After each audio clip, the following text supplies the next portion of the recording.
यही करते हैं। तो आपको ये सोचकर ताज्जुब नहीं होता कि मैं जानता तो हूँ कि ये सब गलत है, लेकिन फिर भी मैं अपने आप को ये करने से रोक नहीं पाता हूँ। है ना बड़े आश्चर्य की बात। जिन भी कामों को हम गलत समझते हैं, क्या उनको छोड़ पाना संभव है, या फिर हमें ये जानते हुए कि वो गलत चीज है उसके साथ ही जीना पड़ेगा? आज की इस बौद्ध कहानी में हम यही चीज जानने वाले हैं। इससे पहले आप इस कहानी में खो जाएं, इस चैनल को सब्सक्राइब जरूर कर लें। तो चलिए कहानी शुरू करते हैं। ये बहुत समय पहले की बात है। एक नागार्जुन नाम का बहुत ही बड़ा फकीर हुआ। लोगों से भिक्षा और भीख मांगकर खाने का उसका काम था। अपने उसी जीवन में आनंद से रहता था। उसका एक मिट्टी का भिक्षा पात्र ही उसकी कुल संपत्ति था। इसके अलावा उसके पास कुछ भी नहीं था। एक बार वो एक गांव में भिक्षा मांगने के लिए गया, तो वहां पर एक सेठ ने उसे देखा और उससे कहा कि आपके हाथ में ये मिट्टी का भिक्षा पात्र अच्छा नहीं लगता, इसकी जगह मैं आपको सोने का भिक्षा पात्र भेंट करता हूँ। अब कोई साधारण साधु होता तो वो तो यही कहता कि हम सोना छुएंगे, हम और सोना, हमें अपवित्र थोड़ी होना है, साधु और सोने का क्या मेल। ये सब अज्ञानी के लक्षण होते हैं। लेकिन जो ज्ञानी होता है वो ये जानता है कि मिट्टी के भिक्षा पात्र में और सोने के भिक्षा पात्र में कुछ अंतर नहीं है। नागार्जुन ने भी यही कहा कि भाई हमें तो भीख मांग कर खाना है, अगर तुम्हें सोने का भिक्षा पात्र देने से सुख मिलता है तो चलो हम तो वही ले लेंगे। उस सेठ ने नागार्जुन को रत्नों से जड़ित एक भिक्षा पात्र भेंट कर दिया। भिक्षा पात्र लेने के बाद नागार्जुन ने उस सेठ से कहा कि मेरे मिट्टी के भिक्षा पात्र को अपने पास ही रखना, क्योंकि मुझे इसकी बहुत जल्द जरूरत पड़ेगी। इस पर सेठ ने पूछा कि मैंने तो आपको सोने का भिक्षा पात्र दे दिया, अब इस मिट्टी के भिक्षा पात्र की क्या जरूरत रह जाएगी? तब नागार्जुन कहते हैं कि ये सोने का भिक्षा पात्र ज्यादा दिन तक मेरे पास नहीं रह सकेगा, क्योंकि कोई ना कोई चोर तो इसे चोरी कर ही लेगा, और तब मुझे अपनी इस मिट्टी के भिक्षा पात्र की जरूरत पड़ेगी। ये कहकर नागार्जुन उस गांव से भिक्षा मांगकर गांव से दूर अपने उसी खंडर की तरफ जाने लगा जहां पर वो ठहरा हुआ था।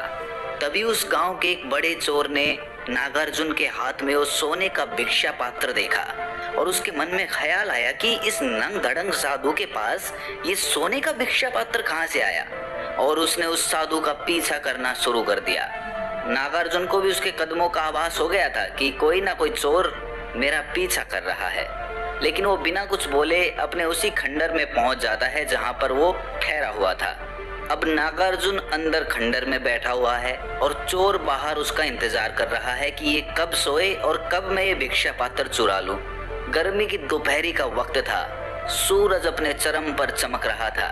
नागार्जुन ने सोचा कि जब उस चोर को ये चुराना ही है तो मैं क्यों उसे अपने सोने तक का इंतजार कराऊं। वो बेचारा तब तक धूप में बैठा रहेगा, क्यों उसे धूप में बिठाने का मैं पाप लूं, और जब थोड़ी देर बाद चोरी होना ही है तो क्यों ना मैं इसे उसे खुद ही भेंट कर दूं, इससे दान का पुण्य भी मिल जाएगा। ये सोचकर नागार्जुन ने अपना वो सोने का भिक्षा पात्र बाहर फेंक दिया। ये देखकर वो चोर आश्चर्यचकित हो गया। आश्चर्यचकित तो वो पहले ही था कि इस साधु के पास ये सोने का भिक्षा पात्र कहाँ से आया, लेकिन ये देखकर वो और ज्यादा आश्चर्यचकित हो गया कि उसने वो सोने का भिक्षा पात्र बाहर फेंक दिया था। उस चोर ने सोचा कि जिसे पाने के लिए मैं इतना तड़प रहा हूँ उसके लिए वो चीज कोई मूल्य ही नहीं रखती। अगर मैं इसको पा भी लूंगा, इस भिक्षा पात्र को ले भी लूंगा, तो इसमें हासिल करने जैसा क्या रह जाएगा। कुछ देर इसी तरह सोच विचार करने के बाद उस चोर ने उस फकीर को आवाज लगाकर पूछा कि हे मुनिवर, क्या मैं 2 क्षण आपसे मिलने के लिए अंदर आ सकता हूँ? तब नागार्जुन कहते हैं कि मैंने इसीलिए वो भिक्षा पात्र बाहर फेंका है ताकि तुम अंदर आ सको, आ जाओ। अंदर आने के बाद वो चोर उस फकीर से पूछता है कि हे मुनिवर, मैं भी अपने जीवन में सत्य की प्राप्ति करना चाहता हूँ। मैं भी चाहता हूँ कि मैं भी आपकी तरह आनंद से परिपूर्ण हो जाऊं और उस परम सत्य की खोज कर लूं। लेकिन मैं कई साधु महात्माओं के पास गया, उन्होंने कहा कि पहले तुम्हें चोरी छोड़नी होगी। लेकिन मैं आपसे भी पूछता हूँ, क्या मेरे जैसे आदमी के लिए सत्य को प्राप्त करने की कोई संभावना है? फकीर कहता है कि पहले तो सुन लो कि तुम किसी भी साधु संत से नहीं मिले। साधु संत को क्या मतलब कि तुम क्या करते हो? तुम चोरी करो या किसी की डकैती करो, चोरी का और साधु का क्या प्रयोजन? मैं तुम्हें नहीं कहूंगा चोरी छोड़ने के लिए। मैं तो कहता हूँ कि तुम चोरी को पूरे ध्यान पूर्वक करो। अगर किसी का दरवाजा तोड़ने जा रहे हो तो उसे पूरी तरह से सजग होकर पूरे ध्यान में तोड़ो। अगर मूर्छा आ जाए तो चोरी मत करो, पूरे होश पूर्वक चोरी करो। अगर किसी की तिजोरी खोलते हो तो उसको पूरे होश पूर्वक, पूरे ध्यान में, पूरी सजगता के साथ, पूरी सावधानी के साथ चोरी करते वक्त तुम्हारा चित्त भी वहीं होना चाहिए जहां तुम चोरी कर रहे हो। अगर तुम तिजोरी खोल रहे हो तो तुम्हारा चित्त भी उस तिजोरी पर ही होना चाहिए, ना कि इधर उधर भागने के बारे में सोचना। ये सुनकर वो चोर कहता है कि इससे क्या होगा। फकीर कहता है कि करके देखो, कुछ हो तो मेरे पास आना और मुझे भी बताना। वो चोर हंसने लगता है और कहता है कि आप तो चोरी करने की कुशलता बता रहे हो, आप तो चोरी करने के नए नए तरीके बता रहे हो कि अच्छे से चोरी कैसे की जा सके। वो चोर कहता है कि ठीक है, और भी कुछ नहीं तो कम से कम चोरी का गुण तो बढ़ेगा। और ये कहकर वो वहां से चला जाता है। कुछ 8 दिनों के बाद वो वापस वहीं पर लौट कर आता है और फकीर से कहता है कि आपने मुझे धोखा दे दिया मुनीवर। जैसे ही मैं चोरी करने के लिए होशपूर्वक बढ़ने की कोशिश करता हूँ तो मेरे कदम ही नहीं उठते। जैसे तैसे करके मैं कल एक सेठ के घर में डाका डालने के लिए घुस गया।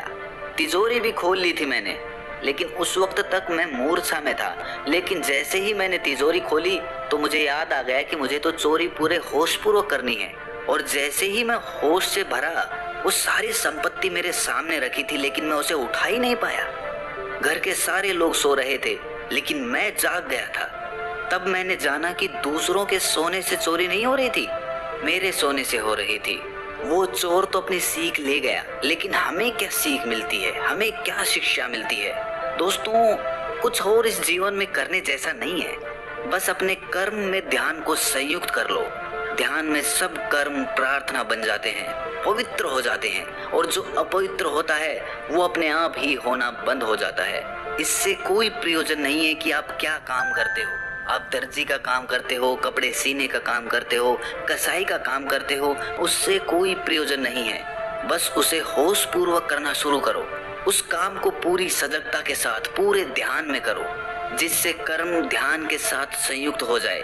और इससे क्रांति ये होगी कि इस ध्यान पूर्वक कर्म करने से उसका बोध होगा जो चेतना है, आत्मा है। अगर उसके बोध का बिंदु उपलब्ध हो जाए तो सब कुछ उपलब्ध हो जाता है। सारे धर्मों ने जो कहा, सारे ज्ञाताओं ने जो कहा, सारे साधु संतों ने जो कहा, सारे तीर्थंकरों, अवतारों ने जो कहा, वो उस एक बिंदु के उपलब्ध होने से उपलब्ध हो जाता है। अपने आचरण को बदलने की बात नहीं है, केंद्र को जगाने और जीतने की बात है।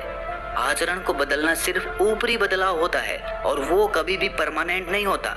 आचरण का सवाल नहीं है, अंतःकरण को बदलने का सवाल है। भीतर से बदलाव जरूरी है, और